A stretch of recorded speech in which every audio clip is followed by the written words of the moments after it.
O que você sente em si mesmo como consciência, a presença, emana da fonte de toda a vida que podemos chamar de Deus. Então você é uma emanação de Deus. Volte para a fonte e tenha uma conexão consciente com a fonte. Então a consciência que permeia essa universidade, esse universo, torna-se vocalizada através dessa forma particular. Essa consciência que você pode conhecer em si mesmo, conscientemente como uma presença, e você é aquela presença. Você não tem consciência, você é consciência. E até dizer estou consciente não está totalmente correto. Estou consciente está mais correto. Então você está consciente. Agora, onde está? Se não está no cérebro, que é apenas um transformador de consciência, um receptor de consciência, um canal de consciência, de onde vem essa consciência? De onde ela emana? E isso, a consciência, não existe nessa dimensão.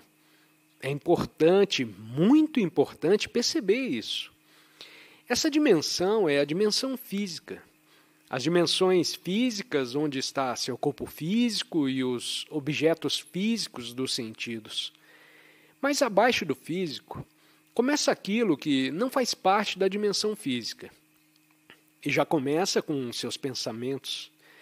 Mesmo seus pensamentos não fazem mais parte dessa dimensão física. Eles vivem em outra. Eles existem em outra dimensão. Isso significa que você está indo abaixo da superfície desse mundo, da superfície das coisas físicas. Você e seu corpo físico estão cientes de seus pensamentos que ainda não fazem parte da dimensão física. Eles já existem em uma dimensão mais profunda. Como sabemos disso? Porque você não consegue encontrar um pensamento no reino físico. Se alguém pudesse abrir seu cérebro procurando por seus pensamentos, não seria capaz de encontrar um único pensamento, porque ninguém sabe o que é um pensamento e onde mora o pensamento. Onde ele mora? Em você. Cada átomo representa um pensamento. Algumas moléculas representam a memória do que aconteceu com você naquele dia quando você tinha 10 anos e milhões de outras memórias. E onde elas moram? Eu sei, além do inglês, eu conheço 2 outras línguas. Onde eles estão ficando, eles já estão ficando um pouco enferrujados. Mas em algum lugar, essas 2 línguas que eu sei vivem em algum lugar. Mas onde eles moram no momento? Eu não estou consciente deles. Se alguém dissesse algo em alemão ou espanhol, de repente, algo viria. Como se eu pudesse dizer, mas onde é que essa coisa toda vive? Isso é pensamento? Então vem emocionalmente novamente. A emoção. Você não consegue encontrar a emoção. Tem, certo. Isso se correlaciona com certos processos físicos, assim como se existisse. Você pode imaginar algo e então o corpo reage a isso. Imagine que você está bebendo suco de limão agora. Imediatamente sua saliva começará a se acumular em sua boca, porque seu corpo pensa que é real. E se você ficar com raiva, seu estômago forrado por dentro ficará vermelho. E muitas outras coisas acontecerão em seu corpo à medida que você fica com raiva. Mas a raiva em si não existe no reino físico. Ela afeta o físico, mas ela em si mesma não existe. Então você vai mais fundo no invisível. Porque você, em outras palavras, a consciência não é dessa dimensão. A consciência representa outra dimensão, a dimensão transcendente. Então, essa consciência que você emana de outra dimensão e então vem para essa e um despertar acontece. Minha sugestão para você é considerar a possibilidade. Essa é minha realização intuitiva. Não quero te convencer de que está correto, mas é minha percepção intuitiva que a consciência emana da fonte de toda a vida, que obviamente não existe aqui. É o que não existe. Consciência é a imaginação de Deus. Da mesma maneira que a luz é a emanação do sol. A consciência é a emanação de Deus nesta dimensão. E parece que, gradualmente, a luz da consciência flui. Aumenta nessa dimensão gradualmente. Você pode ver em si mesmo como, gradualmente, você cresce em consciência. Você parece crescer em consciência. E você é apenas um microcosmo do macrocosmo. O que quer que aconteça em você pode lhe dizer muito sobre o universo. Se você pudesse entender a si mesmo, você poderia entender o universo. Então a consciência entra nessa dimensão cada vez mais. A própria consciência é atemporal, então ela entra nessa dimensão onde há o tempo, e aí você experimenta como uma intensificação da consciência. Você se torna mais consciente. Um humano pode se tornar mais consciente. Todo o planeta, gradualmente, está se tornando mais consciente. Se você voltar milhões e milhões de anos, a vida no planeta era menos consciente do que é agora. Mesmo a vida animal e o tamanho das plantas eram menos desenvolvidos, menos diferenciados, menos complexos. Gradualmente, o mundo está sendo criado. A criação do mundo ainda está acontecendo. Todo o processo, não temos ideia de por que isso está acontecendo e qual é o propósito disso. Você não pode entendê-lo conceitualmente, pois é um processo tão vasto. Mas tudo o que você precisa saber é o que você sente em si mesmo como consciência. A presença emana da fonte de toda a vida que podemos chamar de Deus. Então você é uma emanação de Deus. E é por isso que às vezes essa realização é chamada de Deus-realização.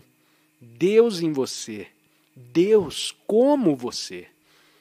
Então surge a pergunta: isso significa que você é Deus? Bem, sim e não. Eu não iria tão longe porque o raio de sol é uma parte intrínseca do sol, sem dúvida. Mas se o raio de sol pudesse falar e dissesse, eu sou o sol, bem, num sentido sim, em outro sentido não. O sol é infinitamente poderoso e um raio de sol não pode se comparar totalmente a ele, mas sim, ele é um com o sol. Então há um pequeno paradoxo aqui. A essência de quem você é está eternamente conectada com a essência de toda a vida. Você é uma emanação daquele que aparece como muitos. É maravilhoso perceber que quem você realmente é, seu lar, está lá. E você é isso.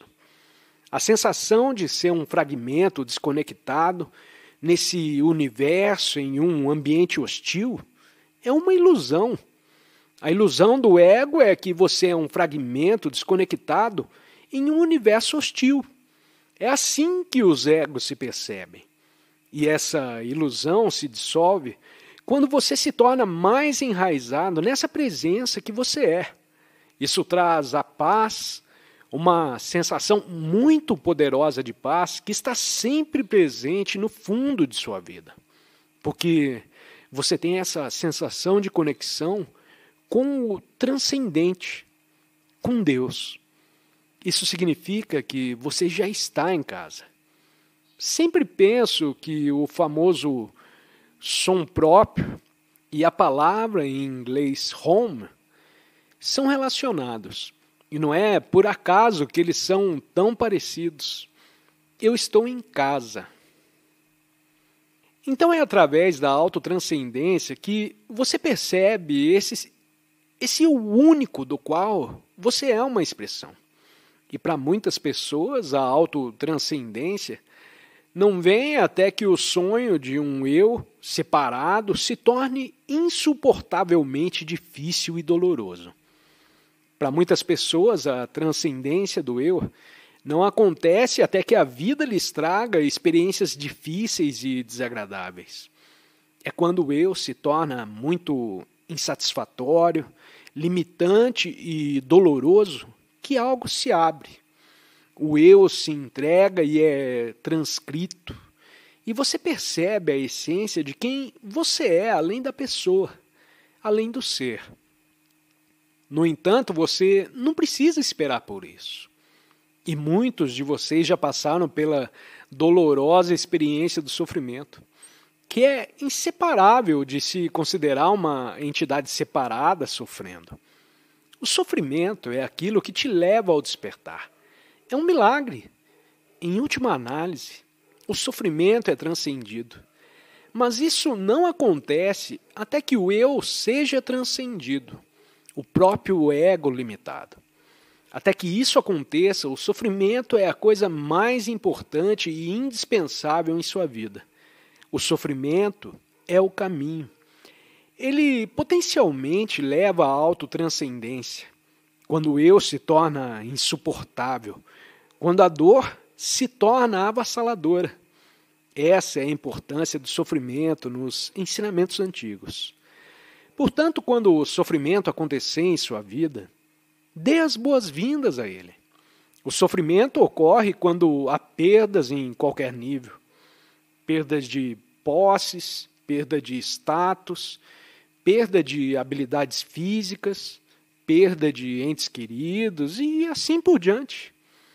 Existem muitas outras formas de sofrimento que são criadas apenas pela mente humana, como várias formas de ansiedade e medo, que são geradas quase exclusivamente pela mente. O Buda disse: eu ensino o sofrimento, mas também o fim do sofrimento. Essa é a mensagem central, tanto no ensinamento do Buda, quanto na imagem simbólica de Jesus na cruz. A crucificação de Jesus é a imagem arquetípica do sofrimento. Jesus representa a essência humana, simbolizando todos os seres humanos. A crucificação é a representação do sofrimento supremo. A morte na cruz e a ressurreição, que simboliza a autotranscendência. Essa bela mensagem está contida na imagem de uma forma que permite que as pessoas a compreendam intuitivamente, mesmo que não tenham a capacidade de entendê-la conceitualmente. Mesmo uma pessoa simples pode receber intuitivamente essa mensagem.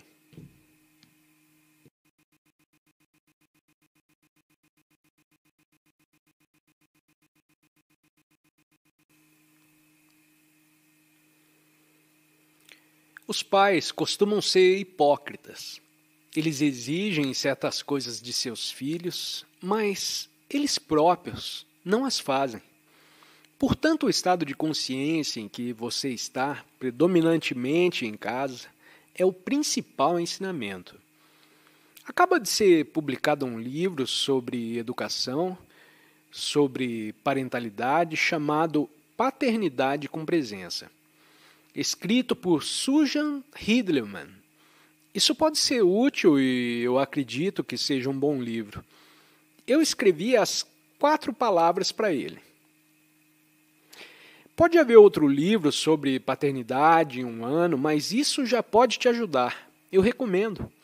Eu escrevi um pouco sobre paternidade em um novo mundo, mas poderiam ser escritos muitos volumes sobre isso. Talvez eu não seja a pessoa mais qualificada, porque nunca fui pai, mas conversamos sobre isso. Falamos sobre ser desafiados todos os dias e permanecer na presença e assim por diante. O principal, muitas vezes, tem havido algumas perguntas aqui também, perguntas escritas, sobre como criar os filhos conscientemente e o que fazer. Qual é a principal coisa a fazer para criar os filhos conscientemente? O que fazemos? O principal é o seu próprio estado de consciência em casa. Esse é sempre o principal ensinamento. Muitas vezes há uma discrepância entre o que os pais ensinam verbalmente aos filhos e como eles se comportam em casa e seu estado de consciência. E os filhos sabem disso. Eles podem sentir que os pais são frequentemente hipócritas. Eles exigem certas coisas de seus filhos, mas eles mesmos não as fazem. Portanto, o estado de consciência em que você está predominantemente em casa é o principal ensinamento. Para poder, mencionei em Um Novo Mundo, por exemplo, dar toda a atenção ao seu filho quando estiver ouvindo a criança e nem sempre igualar a atenção com algum tipo de coisa que eles deveriam fazer ou não deveriam fazer. É assim que muitos pais se relacionam com os filhos. Sempre que eles dão atenção, eles dizem: "Ei, não faça isso!" Ou, "Ei, você deveria fazer aquela outra coisa." Todo o ambiente doméstico parece consistir em parar para fazer alguma coisa ou fazer algo que não está sendo feito. É só assim a atenção flui para a criança. Porém, falta a presença, falta o reconhecimento do ser da criança. Toda a família é dominada pelo fazer, tanto o fazer mental quanto o fazer físico. No fazer, o ser é completamente negligenciado. Nunca é reconhecida totalmente a presença da criança. Os pais não veem realmente a criança. E profundamente a criança pode sentir que algo essencial está faltando. O que surge na criança é um desconforto, uma sensação de falta e até mesmo alguma raiva. Às vezes, em relação aos pais, essa raiva se manifesta quando atingem a adolescência, por algum motivo aparentemente inexplicável. O adolescente fica com raiva dos pais e diz: "O que aconteceu com essa casa? Você pode se transformar nesse monstro." E muitas vezes esse é o caso. Agora, não se culpe, mas é comum que, por anos, a criança não tenha sido reconhecida, e isso significa que a criança não se sentiu vista pelos pais. Isso é quase como ser privada de amor verdadeiro, que é a atenção, e não o amor condicional, que geralmente está ligado ao fazer ou não fazer. Essa falta é vital e realmente traz muitos conflitos entre a criança e os pais, especialmente quando eles crescem e entram na adolescência. Quando você se relaciona com a criança, você pode ser totalmente você mesmo. Pode estar em sua essência o máximo possível. Isso inclui períodos em que você não está falando sobre o que ele ou ela deveria estar fazendo ou não deveria estar fazendo, mas apenas dando a sua atenção. Você olha ou ouve o que eles têm a dizer, ou você olha ou faz perguntas e então você ouve. E às vezes pode ser apenas a atenção incondicional, mesmo que seja por breves momentos, apenas olhando para a criança. Isso é tudo o que muda e traz um campo de energia para viver plenamente e se relacionar com o mundo ao seu redor. E não mais, todo o resto é secundário. O que você diz para a criança e assim por diante é tudo secundário. Embora haja coisas que você possa dizer que também são úteis, eu falei algumas vezes sobre o corpo de dor em crianças, quando ele começa a se manifestar para chamar a atenção. Depois que isso acontece, algumas crianças têm acessos de raiva ou ficam emburradas e com abstinência. Isso é como as crianças já experimentam a dor, ataques corporais, alguns mais agudos do que outros. Então eu recomendo que, depois que isso tenha diminuído, talvez no próximo dia ou algumas horas depois, você pergunte o que a criança sentiu quando aquilo aconteceu, o que surgiu quando ela começou a gritar, ou talvez até peça para fazer um desenho do que é essa coisa que a raiva falou. Isso é principalmente para crianças mais novas, porque pintar uma imagem disso cria alguma consciência e cria algum espaço ao redor. Então, na próxima vez que aparecer, você pode simplesmente reconhecer isso e dizer: ah, isso é de novo, não é? E escutar. Você não está tentando parar o corpo de dor. Você está tentando ajudar a criança a se conscientizar disso. E você pode começar com isso quando eles tiverem 4 ou 5 anos de idade. Isso é muito útil. Criar crianças é um desafio incrível e todos os pais cometem erros. Isso é inevitável. Mas pelo menos o seu filho tem a sorte de ter você, porque você está se esforçando para criá-lo conscientemente. Isso é uma coisa nova que está surgindo para mais seres humanos agora, que realmente estão se tornando pais conscientes. E isso é uma coisa maravilhosa na minha geração. Ninguém tinha pais conscientes, pelo menos ninguém que eu conhecia. Todos os pais eram muito inconscientes e totalmente dominados pelo ego. Eles apenas reproduziam a mesma educação que eles próprios receberam e infligiam aos seus filhos. Não houve nenhuma mudança. Pais conscientes são algo relativamente recente. Embora possa ter havido exceções no passado, elas sempre foram exceções. E eu nunca os conheci. E certamente, meus pais não estavam conscientes. Eles eram tão inconscientes quanto todos os outros, presos em seu próprio ego. Havia uma disfunção constante e não era um ambiente agradável. E não há ninguém para culpar. Foi assim que me criaram de acordo com o seu estado de consciência, e isso é tudo.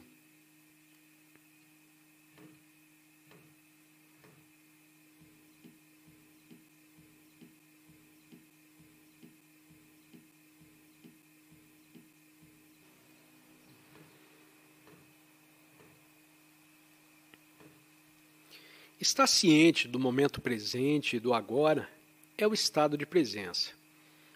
Existem 2 níveis de consciência do agora. No primeiro nível, você está ciente do que está acontecendo no momento presente, tanto externamente como internamente.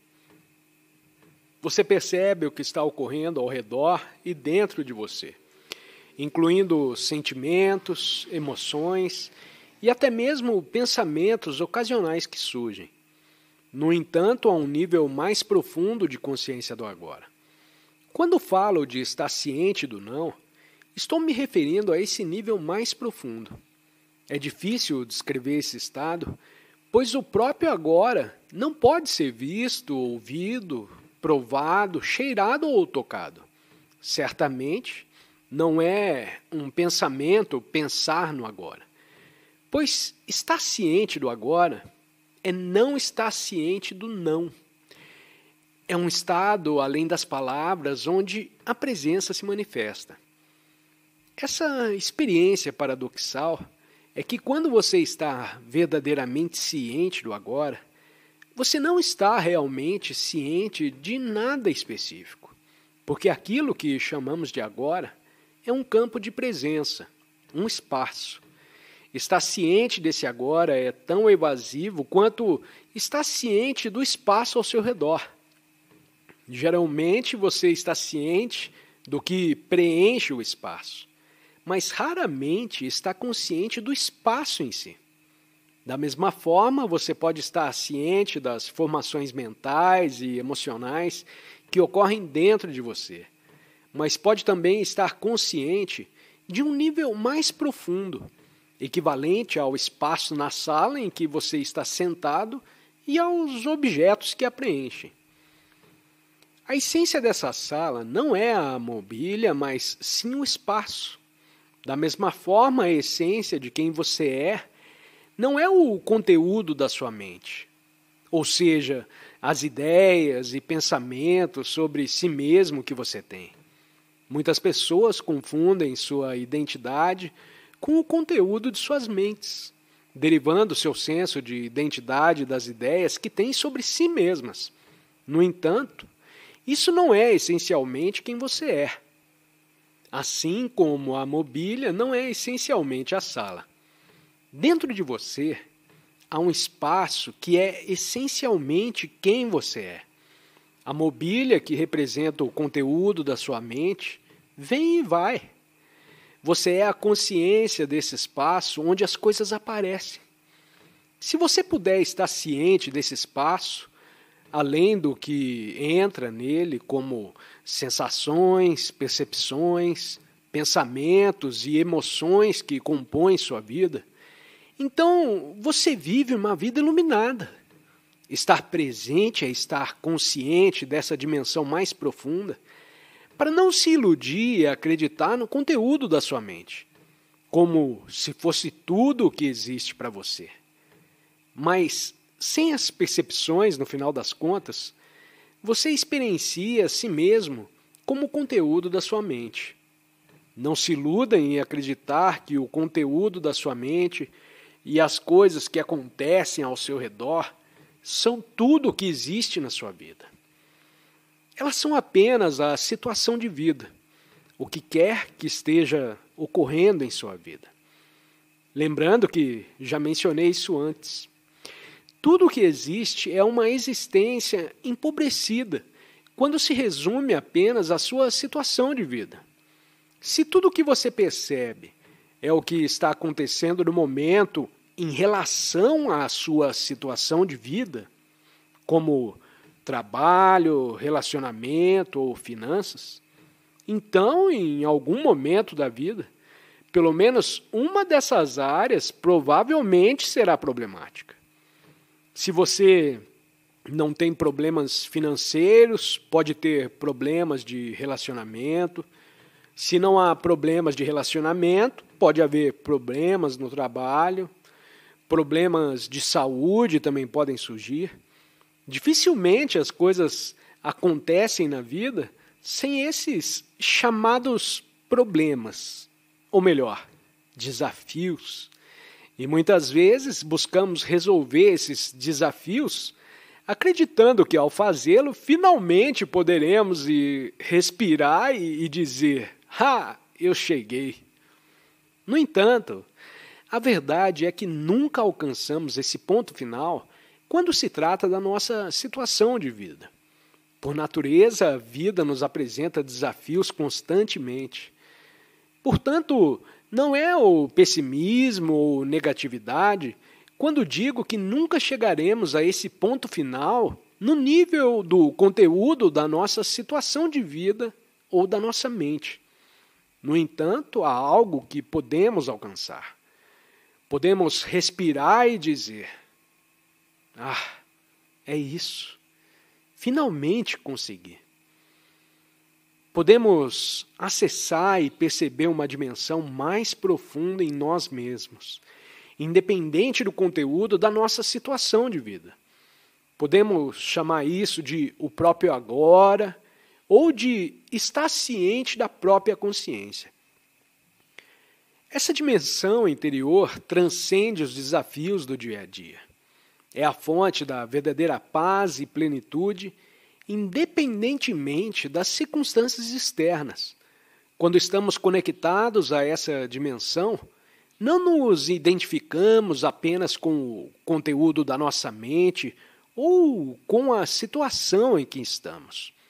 Nos tornamos conscientes da própria consciência, da essência do nosso verdadeiro ser. É importante compreender que a vida sempre apresentará desafios. Não devemos tentar evitar ou resolver todos os problemas de uma vez por todas. Os desafios são partes integrantes do processo de crescimento e evolução. No entanto, ao acessarmos essa dimensão mais profunda dentro de nós mesmos, desenvolvemos uma perspectiva mais ampla e uma maior capacidade de lidar com os desafios de uma forma consciente e resoluta. Portanto, a chave não está em tentar alcançar um estado de ausência total de problemas ou desafios em nossa situação de vida, mas sim em encontrar a paz e a plenitude no âmbito mais profundo do nosso ser, independentemente das circunstâncias externas. É nessa dimensão interior que podemos experimentar a verdadeira liberdade e o verdadeiro sentido de realização. Não há tempo envolvido na busca pela verdadeira felicidade. Não é uma questão de esperar até que certas coisas sejam resolvidas ou alcançadas em sua situação de vida. A verdadeira felicidade não depende das circunstâncias externas, mas sim da conexão com a dimensão mais profunda de si mesmo. Ao estar consciente dessa presença interior, da essência do seu ser, você encontra uma satisfação que vai além das conquistas externas. É uma realização interna que transcende os altos e baixos da vida. É uma felicidade duradoura, independentemente das situações passageiras que possam surgir. Portanto, buscar a verdadeira felicidade não é uma busca no futuro, mas uma jornada de autodescoberta no presente. É um despertar para a sua própria presença e para a consciência de si mesmo, além do conteúdo da sua mente e da sua situação de vida. Quando você se conecta com essa dimensão mais profunda, você experimenta uma paz interior que não é afetada pelas flutuações externas. Você se torna capaz de enfrentar os desafios da vida com serenidade e compreensão, sabendo que a verdadeira felicidade reside dentro de você, independentemente das circunstâncias. No que diz respeito à realização dessa dimensão, o obstáculo é o sentido de tempo psicológico, que impede você de perceber e encontrar felicidade e contentamento.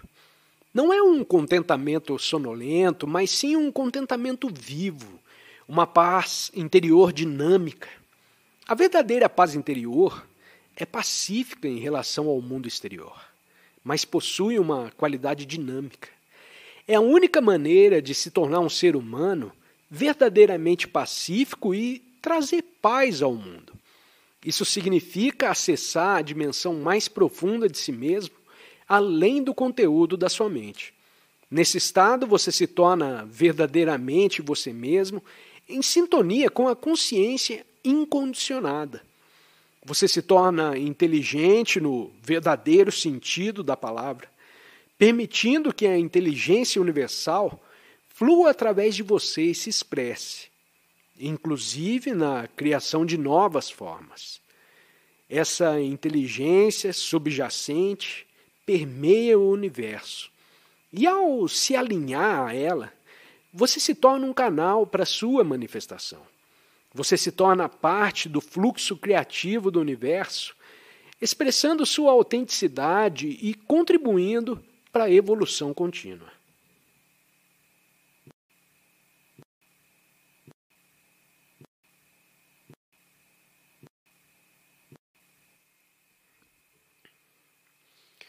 Se você acha que estamos fazendo algo aqui, como realizar uma meditação, isso pode se tornar um grande obstáculo para realmente entrar no estado de meditação. A noção de que você está fazendo algo, como responder e-mails ou arrumar pratos, e depois fazer a meditação, transforma cada ação em um objetivo a ser alcançado para finalizar e atingir o objetivo. Portanto, Perseverar na meditação é visto como uma questão de tempo. No entanto, não podemos fazer nada sem tempo. O estado comum de consciência está sempre envolvido no tempo, inseparável dele. No entanto, existe uma dimensão mais profunda. No entanto, há uma dimensão mais profunda dentro de você que poderia ser chamada de atemporal. Mas enquanto você estiver fazendo algo para chegar a esse estado atemporal, isso se torna um paradoxo. Você não pode usar o tempo para alcançar o atemporal, porque você não precisa chegar lá. Ele já está dentro de você. Você só precisa perceber que ele está lá e deixar de lado todos os sinais de fazer. Tudo o que você precisa fazer é se conscientizar, não como uma atividade de fazer, mas como um estado de alerta. Agora compreenda que há uma dimensão mais profunda em você, mais profunda do que o físico que você percebe através dos seus sentidos, mais profunda do que o pensamento e mais profunda do que as emoções e camadas emocionais. Nesse lugar, eu ainda não consigo sentir alguém pensando que se tornou ciente, de que você se tornou consciente do ser de si mesmo, consciente de sua própria presença. O pensamento não o ajuda aqui. Na verdade, o impede de cair no centro do seu ser, para que você possa se permitir parar de pensar ou tentar descobrir algo. Tome consciência de que agora você está consciente. Na lacuna entre dois pensamentos há um espaço ou uma amplidão, e nessa amplidão, nesse espaço, você está consciente. Você está consciente sem qualquer conteúdo específico. Você está consciente da consciência, daquilo que é anterior a todo o conteúdo, mas não separado dele. É mais profundo que todo o conteúdo, mas não está separado de todo o conteúdo da sua mente.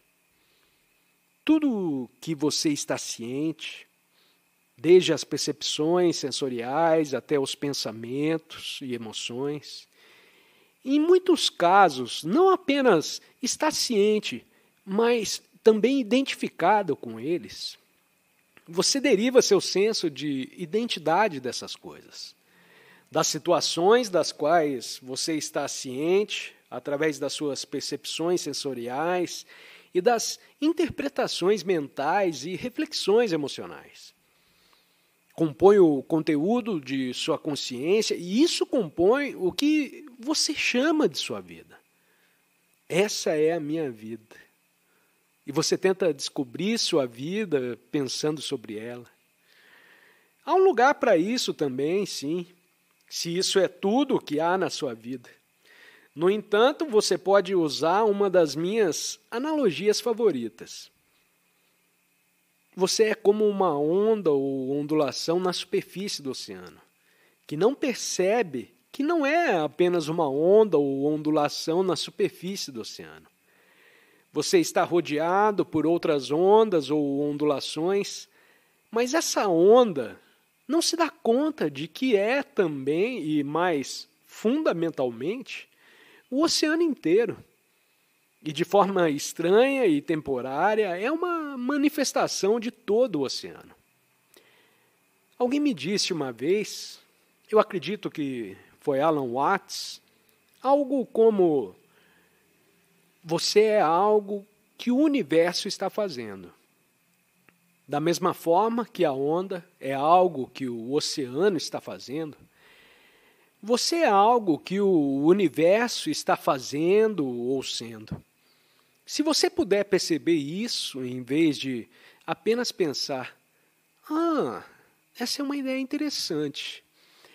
Deixe-me pensar que eu sou algo que o universo está fazendo. Assim como a onda é algo que o oceano está fazendo, você pode começar a refletir sobre isso. e é uma maneira de ter algumas ideias relacionadas. A mente pode reagir de diferentes formas. Pode dizer, bem, isso pode ser verdade e pode não ser verdade. Ou a mente pode dizer, isso não faz sentido para mim. Ou, eu não tenho nem ideia do que ele está falando. Agora, como acontece com todas as declarações que apontam para dimensões espirituais, elas são apenas indicadores e devem ser usadas como postes de sinalização. Portanto, se você puder experimentar um pouco, ou ter um vislumbre experimental do que isso significa, talvez você possa fazer isso visualizando. Apenas você mesmo, como uma onda ou ondulação na superfície do universo, a superfície do oceano, para manter a analogia. Permita-se cair no centro do seu ser, no espaço entre dois pensamentos, e perceba seu ser essencial. Eu não sou um conteúdo particular como tal, mas você se sente conectado a algo ilimitado, atemporal, vasto e profundo. Você não está apenas conectado a ele, você é uma extensão dele, uma expressão inseparável dele. Você tem que ter a coragem de experimentar isso. Perceber que a coragem de entrar no reino, de não saber nada e não ser nenhum corpo em particular, essa é a experiência mais bonita, se você quiser chamá-la assim, mais profunda do que experimentar a mais bela percepção, a mais libertadora percepção de que você não é apenas essa pessoinha que é como o breve momento passageiro que aparece e depois desaparece. Ah, aquele era você, aqui era eu, que... Então, todo ser humano é a breve centelha de luz momentânea que nasce e morre. O que falaria, pois? Era isso? Sim, por todo o planeta, novas faíscas sobre consciência são seres humanos agora, nesse exato momento. Novas faíscas estão surgindo e agora outras faíscas se apagam, e cada faísca tem um nome que dá a impressão de que é algo permanente ali. Bem, essa faísca se origina no fogo central, na consciência central. Cada centelha é uma manifestação disso e volta para lá. Então, o mais libertador é você se conscientizar de que há mais em você do que a pessoa com quem você está conectado, com essa profundidade dentro de você que é o universo. Não apenas o sentido percebido do universo nas galáxias e assim por diante, mas essencialmente algo mais profundo que está por trás no sentido do universo percebido. Mas, como eu disse, você precisa ter a coragem de entrar no desconhecido, ficar confortável em não saber nada, não se preocupar com todas as coisas que você sabe.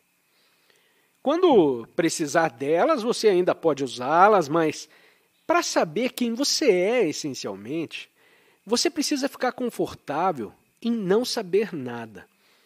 Ficar confortável em não saber quem você é conceitualmente. Ficar confortável em ser ignorante, por assim dizer.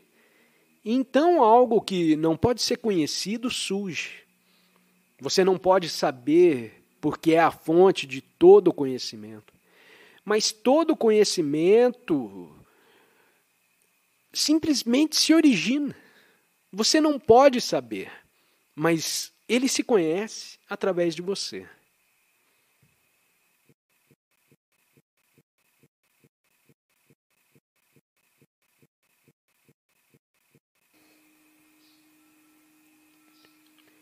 Como alguém permanece centrado na quietude, quando somos cercados por pedidos para nos envolver mental e emocionalmente com outras pessoas que não estão. Presumo que essa situação aconteça com bastante frequência, já que você está fazendo a pergunta. É muito comum as pessoas se encontrarem nessas situações. Vamos supor, então, que sejam seres humanos, dos quais você não pode facilmente ou não quer se separar, como membros da família ou pessoas com quem você trabalha. Essas duas situações são frequentes e muitas vezes você se sente usado. Você quer continuar interagindo com essas pessoas ou precisa interagir com elas, mas está se tornando difícil, pois pode haver toxicidade ou muita inconsciência, onde os egos estão lutando uns contra os outros. Vamos apenas por um momento deixar de lado as manifestações mais extremas dessas situações. Existem situações em que, seja com familiares ou no trabalho, há algumas situações extremas que são tão destrutivas e tóxicas que a única ação saudável e sensata seria se afastar. Portanto, se for uma situação extrema, como estar em um relacionamento em que há violência física ou emocional repetida, ou no trabalho, onde o ambiente e a energia são tão tóxicos e negativos que estão afetando seu bem-estar mental e emocional. Então, é importante considerar a possibilidade de se retirar dessa situação. Você sente o peso disso e a atração dessa negatividade, cheia de egos lutando uns contra os outros. Em certas situações extremas, eu recomendaria que você se afastasse ao invés do caminho que mencionei no início, para deixar isso de lado. Precisamos reconhecer situações extremas envolvendo violência emocional ou física, onde seria necessário assumir a responsabilidade e se retirar daquele lugar. No entanto, muitas situações, e presumo que no seu caso talvez não seja tão extremo, estão relacionadas à inconsciência humana normal, não às formas extremas de inconsciência. Não se trata sempre de conseguir fazer isso, mas a coisa mais importante que você deve considerar é obter uma mudança na maneira como você aborda a situação e essas pessoas. Nas situações em questão, o seu estado de consciência é o mais importante. Não importa o que eles estejam falando. Eles podem estar discutindo isso ou aquilo no trabalho, fofocando ou envolvidos em jogos de ego emocional. Use isso como uma oportunidade para ficar presente. Não é fácil. E você pode precisar intensificar sua presença quando estiver com pessoas inconscientes. Seja quando estiver sozinho em uma sala ou caminhando na natureza, estar presente é fundamental. Não é tão difícil, especialmente quando se trata da natureza, que é propícia à presença. Ficar sozinho em uma sala também é uma oportunidade para descobrir se você realmente gosta disso. O que é ótimo, porque significa que você se sente confortável consigo mesmo. A maioria dos seres humanos ainda se sente muito desconfortável ao ficar sozinho em uma sala. Mas você pode descobrir que realmente gosta disso. Não continuamente, é claro, porque você ainda ama as pessoas, mas também adora ficar sozinho. Quando está sozinho, pode sentir a presença que você é. Uma presença muito simples, porém poderosa. E há uma quietude adorável lá. No entanto, quando você sai do seu quarto e interage com outras pessoas, pode se perder devido à grande atração gravitacional que a mente exerce. É importante destacar que a mente das outras pessoas tentará atrair sua atenção. Antes de continuar, Posso perguntar se, predominantemente, é uma situação familiar ou uma situação de trabalho que você enfrenta? Em resposta à sua pergunta anterior, a situação predominante é mais relacionada à cidade em que estou cercado. A inconsciência da cidade apresenta um desafio diário contínuo, especificamente às quarta-feiras. Isso atinge o pico e se torna muito mais difícil para mim sair da minha cabeça. É bastante barulhento e é possível sentir o campo de energia da cidade. No entanto, aos domingos é muito mais agradável.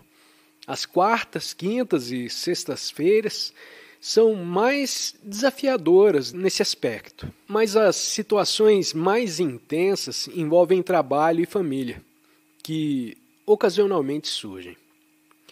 Eu tenho mais uma pergunta para você. Quando outras pessoas estão sendo controladas pelo ego, você se sente atraído emocional e mentalmente? Você se torna exatamente como eles? Ou se sente um pouco estranho, observando o que está acontecendo?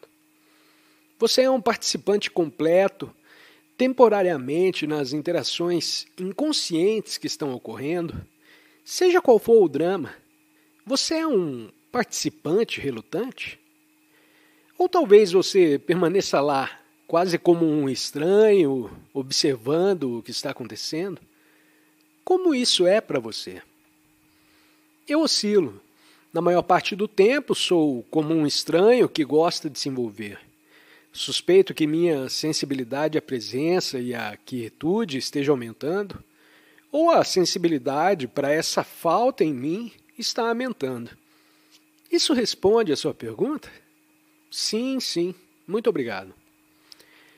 Bom, vamos falar sobre o campo de energia da cidade por um momento, antes de abordarmos sua questão pessoal. Eu não sei se você medita ou pratica alguma forma de meditação formalmente. Com frequência, as pessoas relatam que perturbações ocorrem enquanto estão meditando. De repente, surge um ruído perturbador.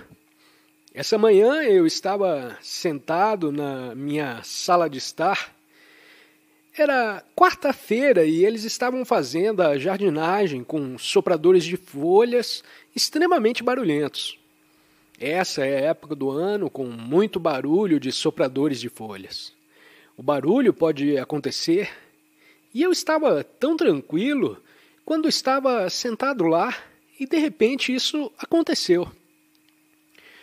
Muitas vezes eu imediatamente sabia como transcender completamente essa situação, porque se tornou uma segunda natureza para mim. Mas muitas vezes tenho que ensinar as pessoas como lidar com coisas perturbadoras como essa, especialmente quando estão tentando meditar e isso acontece. Eu sempre digo para incorporar o que quer que surja durante esse tempo de meditação. Tudo o que surgir faz parte da sua meditação. Em outras palavras, não resista a nada que surja. Não exija que nada que surja não surja. Nesse caso, até mesmo um ruído perturbador, como um soprador de folhas, é incorporado à sua meditação por meio de uma profunda aceitação do que é. Você não resiste. Você pode ser capaz de praticar o mesmo na cidade quando sentiu o campo de energia. Quero dizer, você pode estar caminhando lá, dirigindo ou apenas estando em um apartamento ou escritório e praticar a rendição a essa energia que você sente pode ajudá-lo a transcender essa energia particular, se você não reagir a ela. Ainda assim, ela tem você em suas garras, de certa forma. Pode-se dizer que, quando você reage à energia tóxica, você se torna parte dela sem nem mesmo perceber. A única maneira de se libertar é se render e viver no campo. A única maneira de ir além é através de uma rendição profunda de forma completa. E isso pode ser uma prática espiritual. Como eu disse, exceto nos casos mais extremos, quando a violência de algum tipo ou ordem, ou uma toxicidade extraordinária, obviamente você se remove. Mas ao se render a algo que parece inaceitável, você se torna totalmente bem com isso. De repente, a energia tóxica da cidade não é mais chamada de tóxica. Você pode senti-la. E se permitir sentir e dizer, ok, é isso que é. Você também pode reconhecê-lo como uma expressão da inconsciência humana até certo ponto. Mas também sim, ainda é uma manifestação da vida em um estágio evolutivo específico. E é isso que você pode, então... Eu tive essa percepção muitos anos atrás, quando tive uma mudança de consciência. Naquela época eu morava em Londres e tinha que viajar todas as manhãs para o trabalho no metrô, que é chamado de Tube ou Underground. Lá havia diferentes linhas e uma delas era a linha do Norte. A linha do Norte sempre foi considerada a pior de todas as linhas de metrô, porque tinham os maiores atrasos e os vagões mais lotados. Nunca se conseguia encontrar um assento e era preciso se espremer.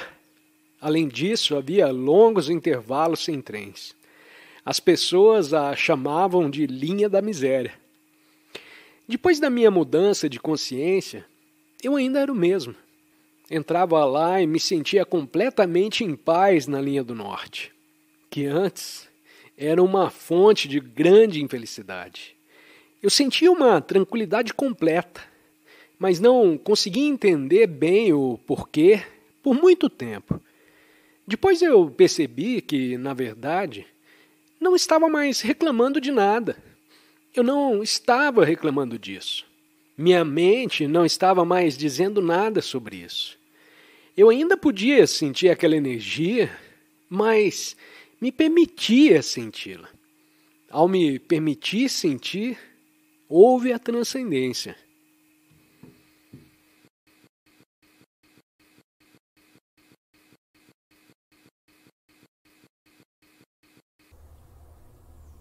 Tudo está vitalmente vivo e você sempre perde isso se você está totalmente preso no ruído mental o tempo todo, sempre recebendo as informações de seu pensamento.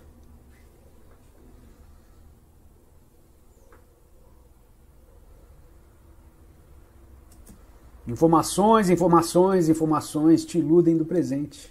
O momento presente, percepções dos sentidos, o campo de energia interior do corpo, e em seguida, o que mais existe para o momento presente? Ok. Então você tem que tornar-se realmente alerta. E a próxima coisa, o que você percebe sobre o momento presente é realmente o nível mais profundo do momento presente. E não é algo que surge em sua consciência como faz a mesa, a sala, a cadeira, ou a luz, ou o que for, e até mesmo o campo de energia interior do corpo.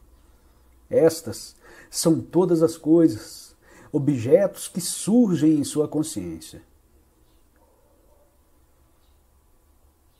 Mas se você for ainda mais fundo no momento presente, o que encontra é o segredo mais incrível da vida humana. Que é você encontrar o fato de que no fundo de tudo você está consciente.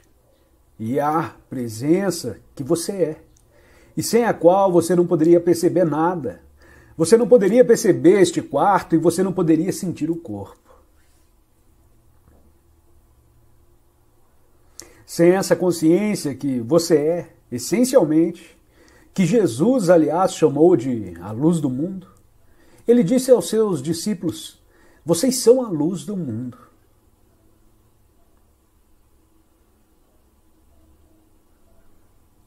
E esses discípulos não eram pessoas especiais. Eles eram pescadores. Então, certamente, ele não estava dizendo a eles que eles eram pessoas muito importantes, pessoas VIPs. Eles eram o oposto de VIPs e, no entanto, ele disse: você é a luz do mundo.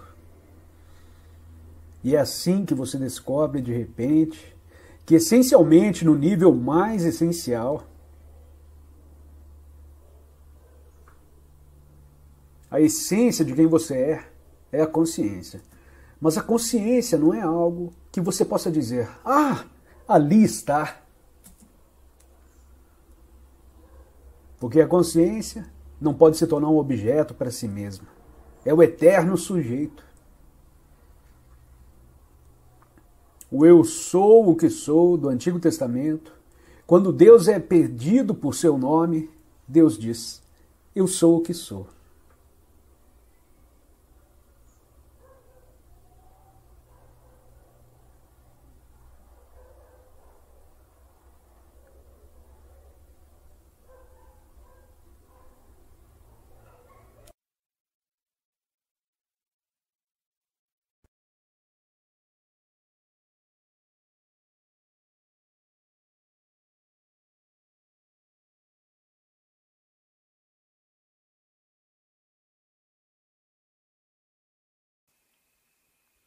A razão original da arte é o sagrado.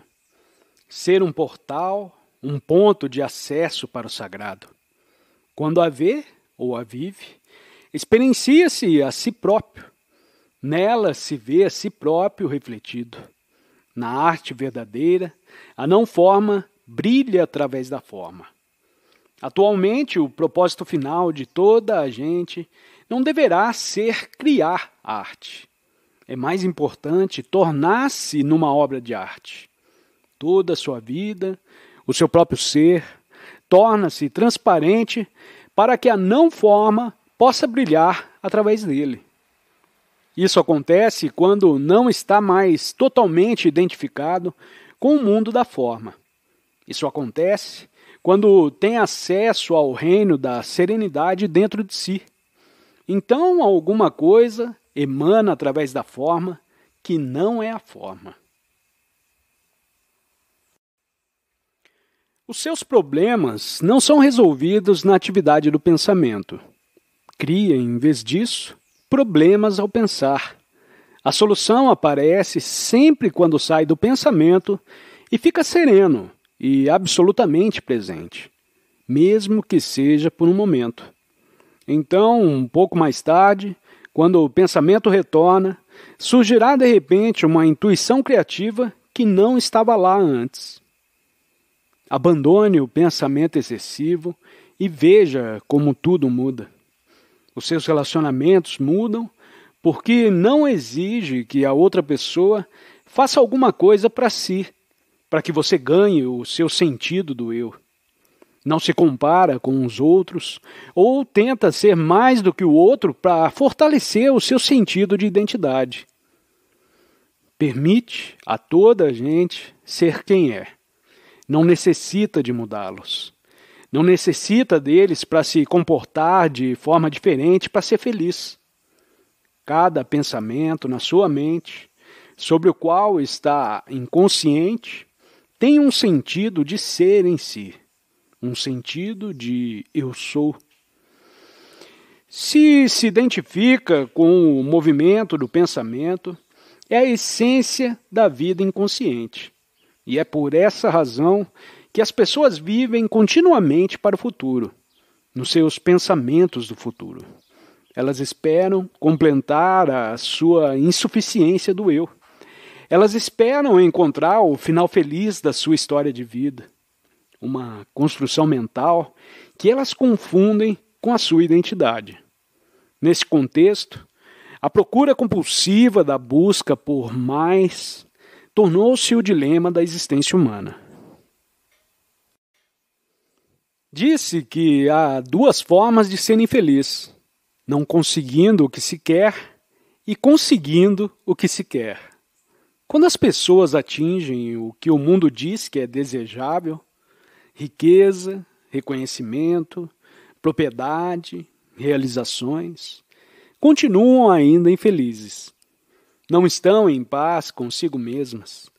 Não sentem segurança nem a sensação de que finalmente chegaram. As suas conquistas não lhes providenciaram o que elas realmente estavam à procura, elas próprias. Estas coisas não lhes deram a certeza de estar bem enraizados na vida, ou, como Jesus chama, na plenitude da vida. Um animal não perdeu a sua unidade com a totalidade. Não está sobrecarregado com uma carga contínua de correntes de pensamentos. Está profundamente enraizado no ser. Não cria um mundo de problemas e é uno com a vida. Não há nada de errado em fazer coisas novas, perseguir novas atividades, explorar novos países, encontrar novas pessoas, adquirir conhecimento e especialização, desenvolver as suas capacidades e habilidades físicas e mentais e criar aquilo que sente ser chamado a fazer neste mundo. É belo criar neste mundo e haverá sempre mais coisas que poderá fazer. Agora, a questão é: está a olhar para si mesmo naquilo que faz? Está a tentar acrescentar mais àquilo que é? Está compulsivamente lutando pelo momento seguinte, e pelo momento seguinte, e pelo momento seguinte, esperando encontrar algum sentido de completude e plenitude? A mente não pensa sobre a serenidade assim. Oh, isso é interessante e vou recordá-lo. Porque a serenidade não é interessante. Interessante é aquilo que a mente pode pensar sobre, mas isso não é final. Observe uma árvore, ou uma flor, ou o pôr do sol. No momento em que os analisa, junta uma legenda mental, e essa coisa torna-se interessante. Contudo, a sua profundidade e a sua vivência ficam perdidas. Se olhar verdadeiramente para um carvalho, ou um pôr do sol, aquilo para o qual está a olhar vai muito além do fato de ser interessante. Fique apenas com isso. Contemple-os e verá espantosamente inspirador. Há uma profundidade aí que desafia a análise da mente. Nenhuma forma é eterna, mas o eterno brilha através das formas. As formas se tornam transparentes. Você não é eterno como forma, porém existe uma transparência em si. Isso é o que está para além da forma, independente do que lhe quiser chamar. Serenidade, presença, uma profunda sensação do eu sou. Anteriormente estava misturado com a história do eu, com construções mentais. A preciosidade do ser é a sua verdadeira especialidade. Aquilo que o eu egocêntrico estava a procurar no nível da história. Eu quero ser especial. Obscureceu o fato de que não poderia ser mais especial do que é agora na realidade.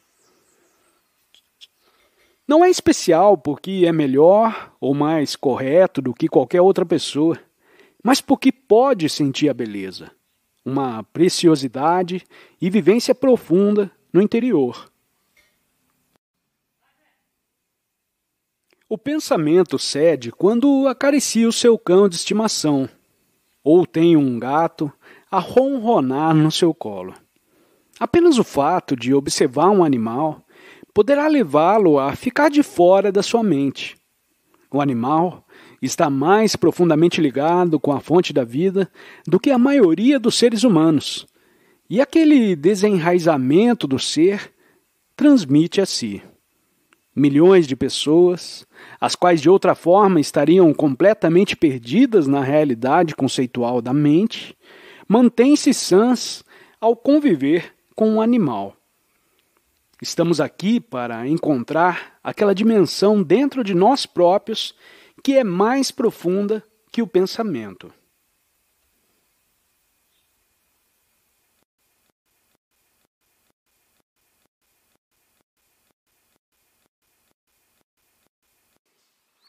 Claro que você sabe que um dia vai morrer, mas isso permanece apenas como uma ideia, até que você seja confrontado pela primeira vez com a morte. Ela pode chegar através de uma doença grave, de um acidente que atinja você pessoalmente, ou da morte de um ente querido. Nesse momento, a morte entra em sua vida e você toma consciência de que é um ser mortal. A maioria das pessoas procura ignorar esse fato, mas se enfrenta a realidade de que seu corpo é passageiro e pode acabar a qualquer instante, você consegue separar sua forma física do seu eu. Quando admite e aceita a natureza fugaz e passageira de todas as formas de vida, você é invadido por uma estranha sensação de paz. Ao encarar a morte de frente, sua consciência se liberta até certo ponto da identificação com a forma física. Por isso, os monges de algumas tradições budistas costumam meditar no necrotério, em meio aos corpos dos mortos. A cultura ocidental ainda nega amplamente a morte. Até as pessoas idosas procuram não falar ou pensar na morte, e os corpos dos mortos são mantidos à distância. Uma cultura que nega a morte torna-se inevitavelmente superficial, preocupada apenas com a aparência das coisas.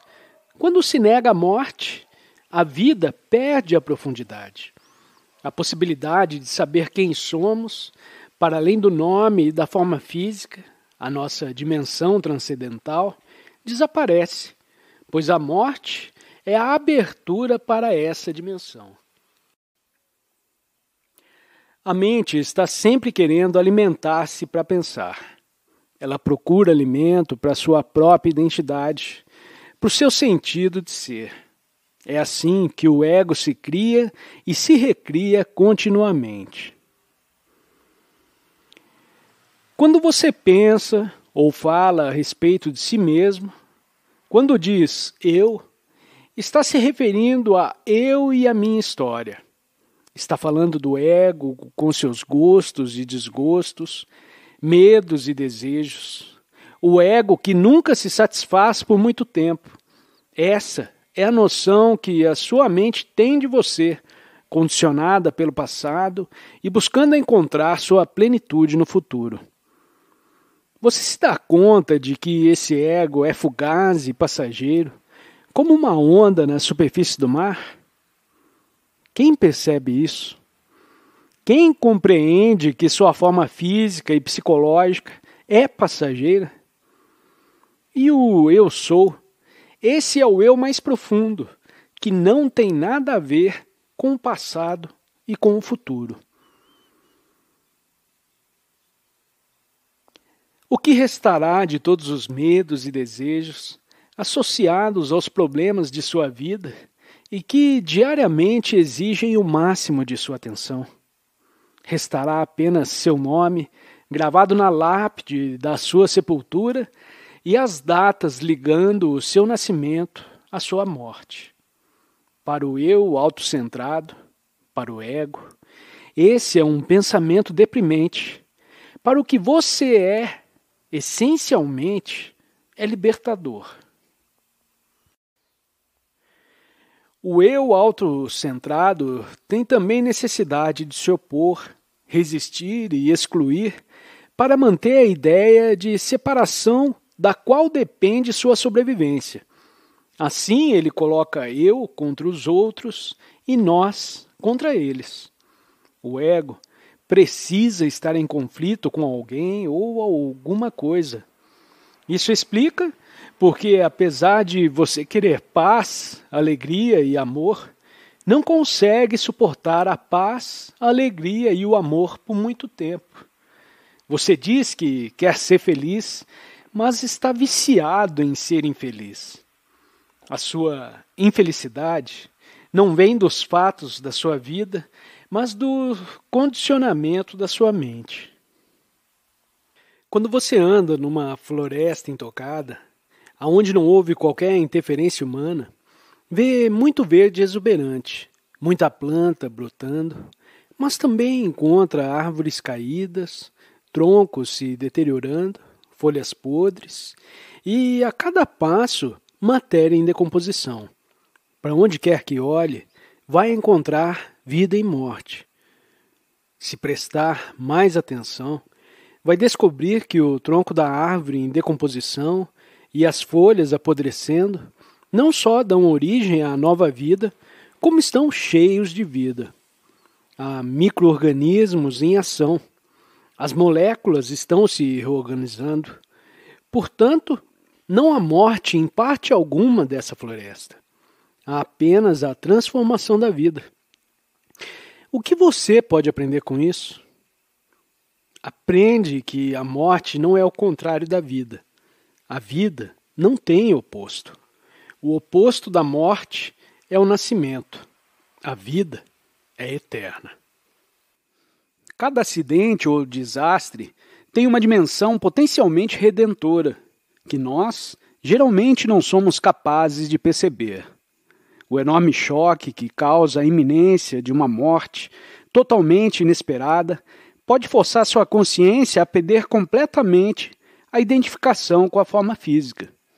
Nos poucos momentos que antecedem a morte física e à medida que está morrendo, você tem uma experiência de si mesmo como uma consciência livre da forma. De repente, não há mais medo, apenas paz e a impressão de que está tudo certo e que a morte é apenas uma forma se dissolvendo. A morte é então sentida como ilusória, tão ilusória quanto a forma física que você identificava como sendo você. Há pessoas que, pouco antes de morrer, sentem uma enorme paz e ficam quase luminosas, como se algo brilhasse no corpo que está se extinguindo.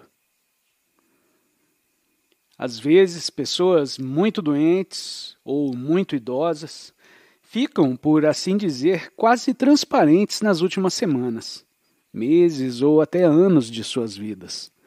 Quando nos olham, é possível ver uma luz brilhando através de seus olhos. Não há mais sofrimento psicológico. Elas se entregaram e assim o eu, autocentrado, se dissolveu. Morreram antes de morrer e encontraram uma profunda paz interior pela compreensão de que dentro delas existe algo imortal.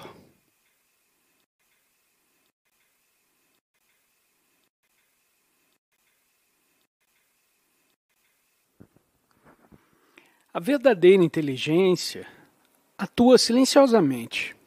A calma é o lugar onde a criatividade e a solução dos problemas são encontradas. Será que a calma e o silêncio são apenas a ausência de barulho e de conteúdo? Não. A calma e o silêncio são a própria inteligência, a consciência básica da qual provém todas as formas de vida. A forma de vida que você pensa que vem dessa consciência e é sustentada por ela. Essa consciência é a essência das galáxias mais complexas e das folhas mais simples. É a essência de todas as árvores, flores, pássaros e demais formas de vida. A calma é a única coisa no mundo que não tem forma. Na verdade, ela não é uma coisa nem pertence a esse mundo. Quando você olha num estado de calma para uma árvore ou uma pessoa, quem está olhando? É algo mais profundo do que você. A consciência está olhando para a sua própria criação. A Bíblia diz que Deus criou o mundo e viu que era bom. É isso que você vê quando olha um estado de calma, sem pensar em nada. Você precisa saber mais coisas do que já sabe? Você acha que o mundo será salvo se tiver mais informações? Se os computadores se tornarem mais rápidos? Ou se forem feitas mais análises intelectuais e científicas? O que a humanidade precisa hoje é de mais sabedoria para viver. Mas o que é a sabedoria e onde pode ser encontrada? A sabedoria vem da capacidade de manter a calma e o silêncio interior. Veja e ouça apenas. Não é preciso nada além disso.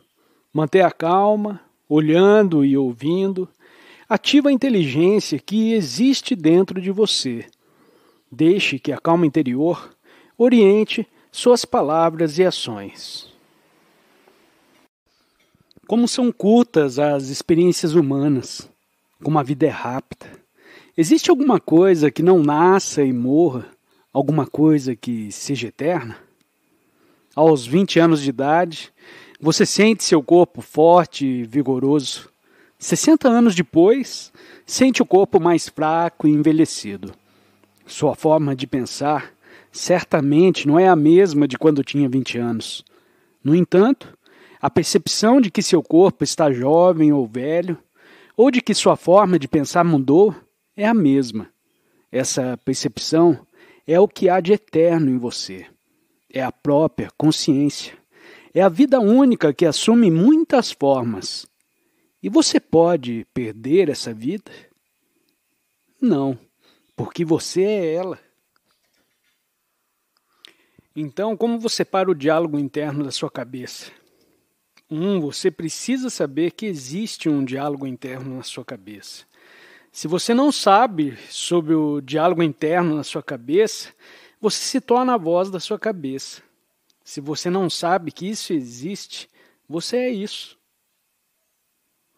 Então você precisa dar esse passo vital e eu não posso lhe dizer como fazer isso.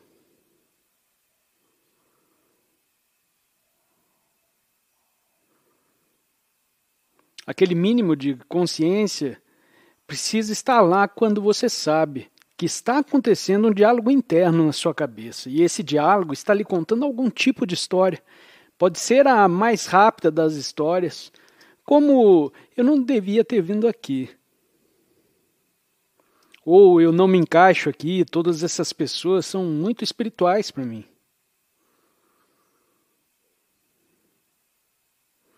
Ou eu sou tão espiritual e essas pessoas não são de forma alguma.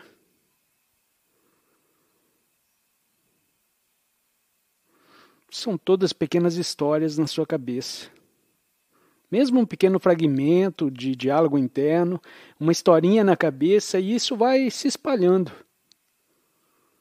Então você olha para a realidade através da lente das historinhas. Não é apenas uma historinha, claro, vai surgindo outra, e algumas histórias não são pequenas.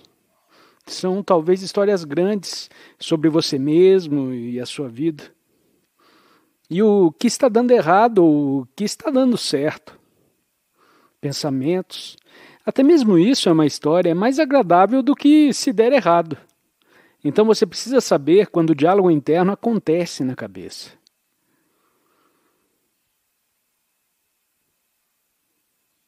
O saber não é parte do diálogo interno. O saber é apenas uma consciência de que há o diálogo interno. No momento que existe uma consciência de que há um diálogo interno, a possibilidade da liberdade do diálogo interno surge.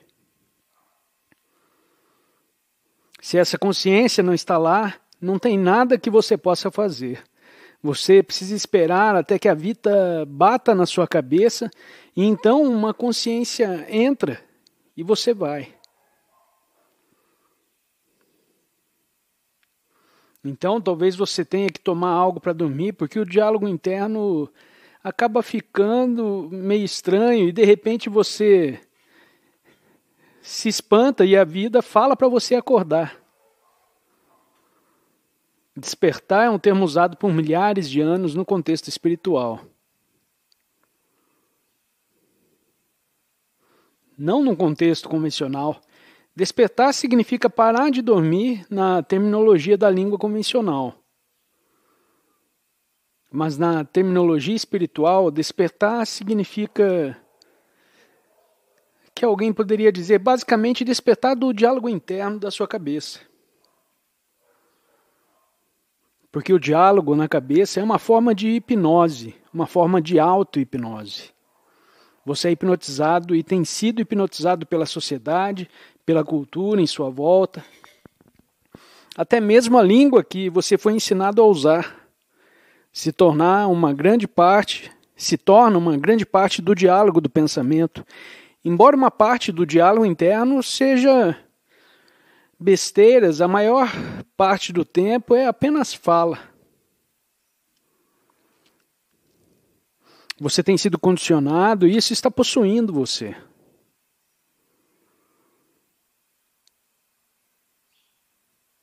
É uma formação de energia e os humanos são possuídos e enganados por isso.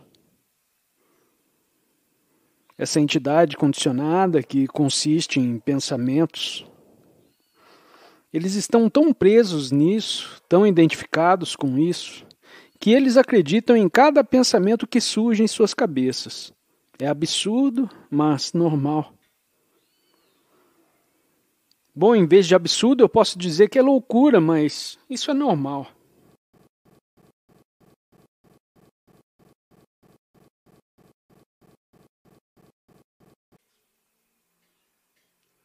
A serenidade, a qual é inseparável daquilo que você é, na profundidade do seu ser. Poderíamos dizer que todos já somos serenos. A serenidade já está lá, não necessita de ser encontrada. Com certeza ela não necessita de ser criada, porque já está lá. A única coisa é que ainda pode não ter reparado nela. Se existe muito ruído mental, então ainda não reparou nela, mas ela já está lá. Também não notou que a dimensão dentro de si próprio é muito mais profunda do que o movimento dos seus pensamentos. Toda a sua identidade está amarrada ao movimento dos pensamentos. A mente criou a interpretação do eu, uma história pessoal e nada mais, que brevemente terminará, daqui a muito ou pouco tempo, talvez 10, 40 ou 50 anos. Aquilo que você é e a serenidade são o mesmo. Se ainda não ficou completamente louco neste mundo de loucos, significa que tem algum acesso à serenidade dentro de si próprio. Poderá não se recordar dela, afinal ela não é memorizável, uma vez que a serenidade é intemporal. E por isso, a mente não pode memorizá-la ou pensar, isto é interessante, vou recordá-la. A serenidade não é interessante porque o interessante é uma coisa mental. Tal como o nosso fim de semana não irá ser interessante. Já devem ter reparado nisso. Mas o fato de ser interessante não é o definitivo, uma vez que esse definitivo é o apenas para a mente. Se sair para o exterior e olhar para um carvalho, uma flor ou o pôr do sol, poderá dizer, este pôr do sol é interessante, mas só se quiser escrever uma tese sobre pôr do sol. Terá de analisá-lo, assim como ao carvalho, que se torna interessante quando estiver a estudá-lo mentalmente. A dimensão da mente tem o seu lugar, contudo, se ficar preso a ela, tem de separar as coisas em pequenas partes para poder efetuar a análise.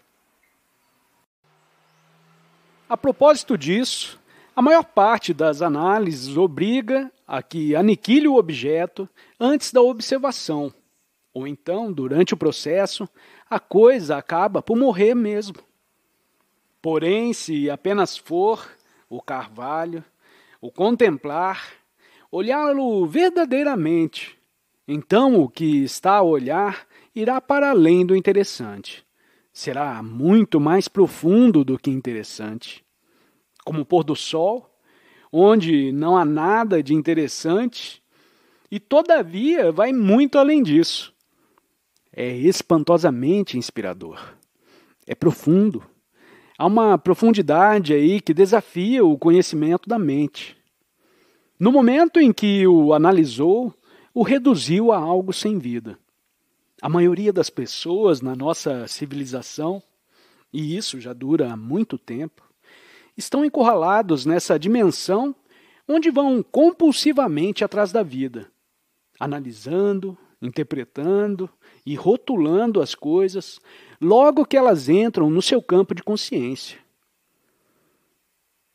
Fazem as pessoas, as situações que encontram, reagindo de imediato ao relacionamento pessoal que têm com elas. Fazem também com a natureza, e por isso não conseguem perceber o sagrado que se encontra nela, dado que fazem apenas uma aproximação com o pensamento. É um presente medonho para se encontrar, o presente da sua própria mente. É assim que comunicam com toda a vida, apenas desta forma.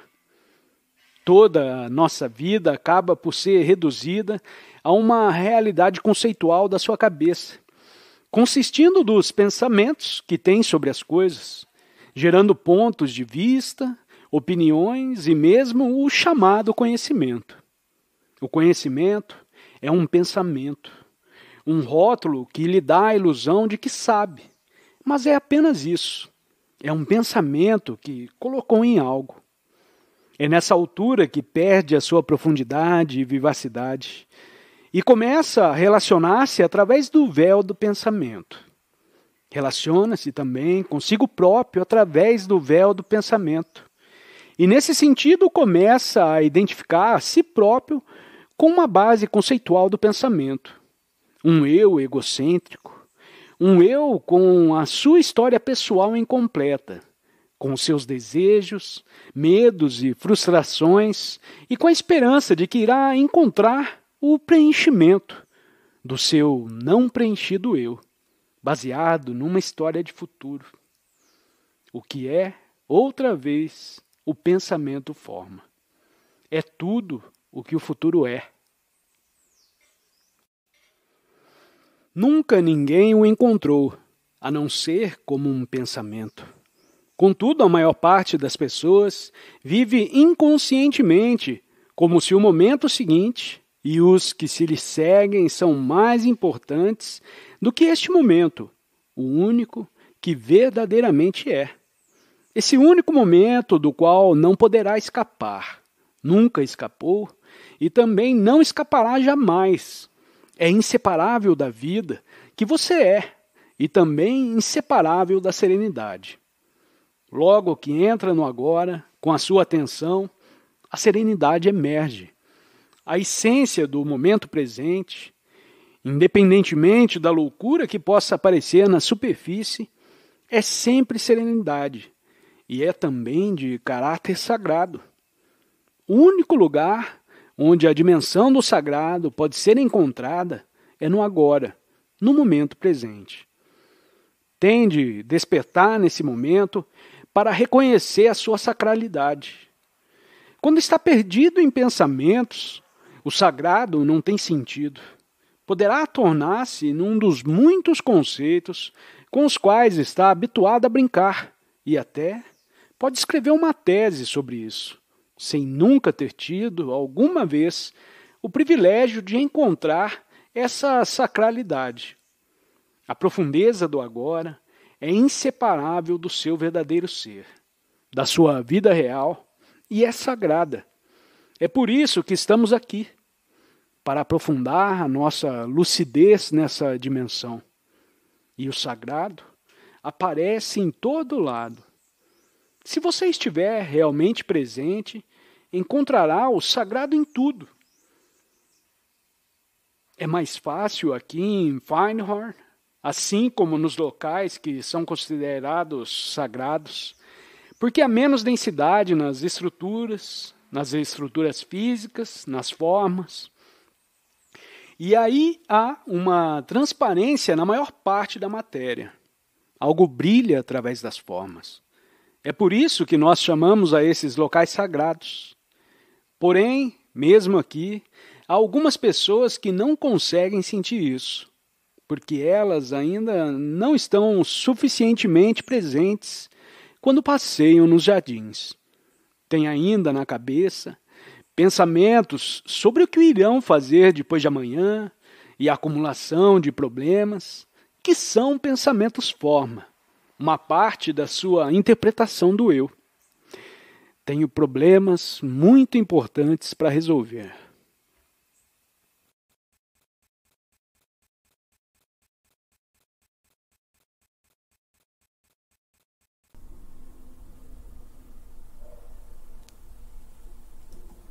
Existe uma maneira pela qual você pode usar o sofrimento quando ele aparece. E daí, aceitar aquilo que é no percurso do sofrimento é desistir da resistência. E de repente, esta é uma maneira de encontrar aquilo que está além da forma. Quando você sofre, e você, de bom grado,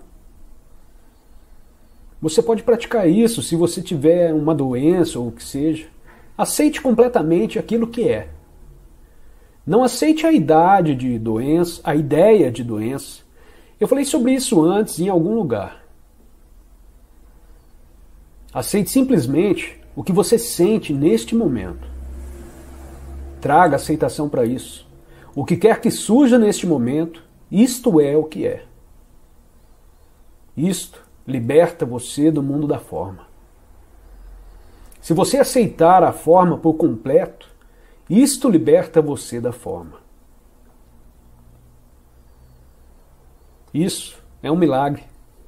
Se você não aceitar a forma desse momento, você é pego pela armadilha do movimento de reação. O que significa que você está mais preso ainda à forma. Então, entrega significa aceitar o que quer que surja. E lá está a cruz e ele diz, se você aceitar, então é a cruz quem carrega você.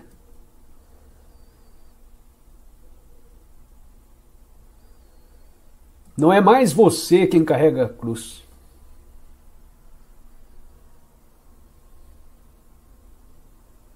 Isso não é impressionante? Daí o sofrimento muda de direção.